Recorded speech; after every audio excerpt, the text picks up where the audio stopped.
Since the dawn of time, nations settled their disputes in the conventional warfare style of meeting one another on the battlefield.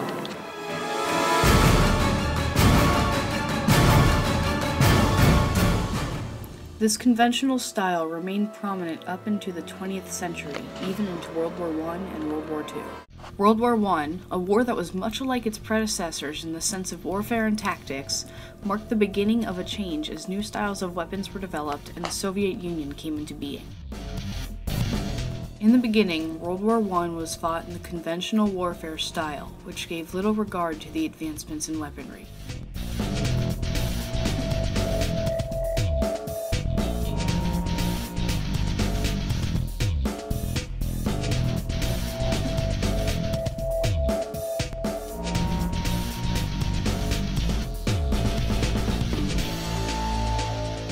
Eventually, the effects of advanced technology and the higher mortality rate drove the soldiers into the trenches. Due to the lack of supplies and poor sanitation within the trenches, many casualties occurred solely of disease and starvation, and the harmful gases created many permanently wounded soldiers. As the photos of the war reached the nation, the U.S. saw the conditions in the trenches with horror and disbelief. However, despite the revulsion, the nation adhered to its policy of neutrality. The U.S. remained neutral until the summer of 1917, when the nation entered World War I. World War II, however, was different from most other wars. It was the beginning of the end of conventional warfare.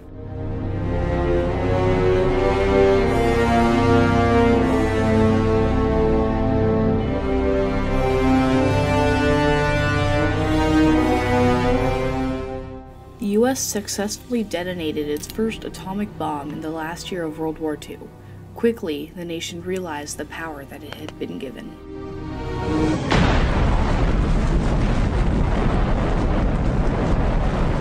The nation used this power to its advantage, dropping 2 bombs onto the cities of Nagasaki and Hiroshima, both located in Japan.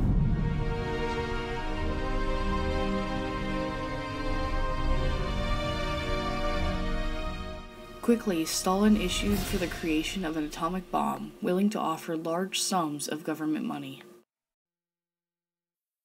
In 1949, the Soviet Union successfully detonated its own atomic bomb. Was successfully tested on the Kazakh steppe at an officially built testing site. Physicist Otto Hahn, a 1944 Nobel Prize winner, said the Soviet bomb was good news because it meant the United States could only use their bomb at risk of nuclear war.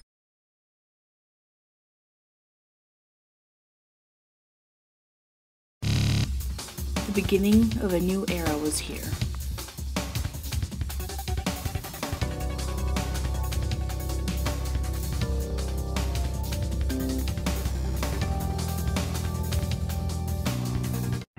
The detonation forced America to question its own safety and reevaluate its position in global politics, as well as alter the way it conducted warfare. Many Americans began to take precautions.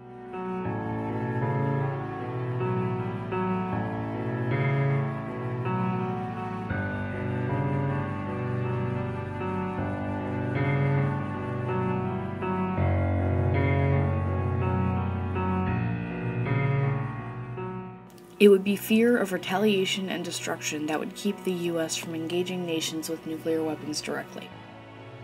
Initially, the bombs were known for their explosive power and their ability to vaporize everything close to the center and cause radioactive fallout fires. However, it was soon discovered that cancer, leukemia, infertility, damage to cells, and birth defects are the effects of just one nuclear bomb. Concerns began to mount about the devastating effects that would occur from any detonation, testing, or otherwise. Hiroshima and Nagasaki were just prerequisites to the Soviet militarization and significant buildup of weapons of mass destruction that quickly occurred. The United States, fearing Soviet domination, responded by establishing NATO and passing NSC 68 in Congress in order to protect itself and its allies from communist threat. And so began U.S. modern warfare through proxy wars to espionage and focus on making peace, due to not only the threat posed to the U.S., but to the whole world. On On June 25, 1950, the Soviet-backed National People's Army of North Korea charged down past the 31st parallel with the intent of taking over the southern half of Korea in the name of communism, marking the beginning of the Korean War.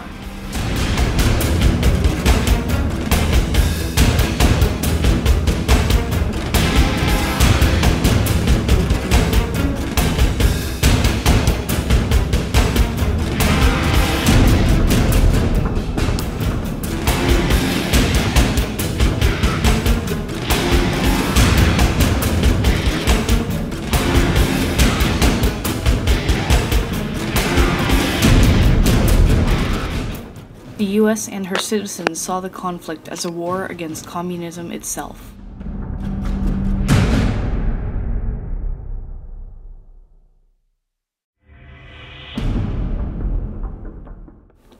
Though the U.S. worked furiously for some sort of armistice between North and South Korea, Truman admitted considering using atomic weaponry. However, he was stopped when the British Prime Minister expressed the world's opposition.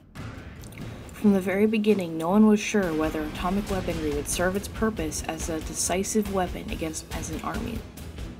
This policy of proxy wars between the US and the USSR became frequent as advancements in nuclear weaponry were made.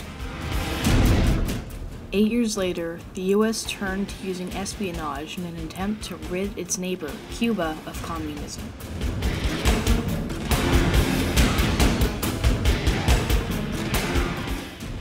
John F. Kennedy, America's president at the time, then allowed for several CIA-run assassination missions and undercover attempts to remove the foreign threat.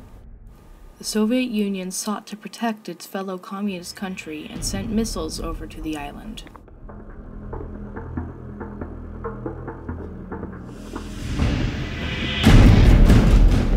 On the brink of war, both leaders acknowledged that something must be done to defuse the situation. The Soviet Premier, Khrushchev, publicly agreed to remove the missiles if the U.S. agreed not to invade Cuba.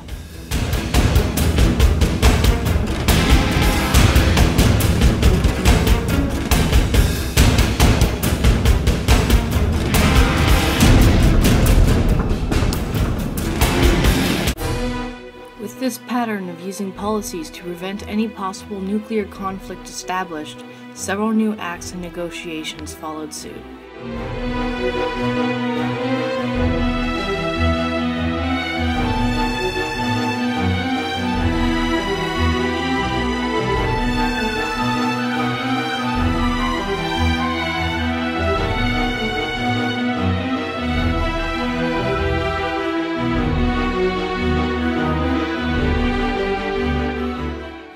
Today, the U.S. is still continuing its policy of interfering in nations that may pose a nuclear threat. Hopefully, the U.S. will eventually be able to settle global issues without the need of military intervention.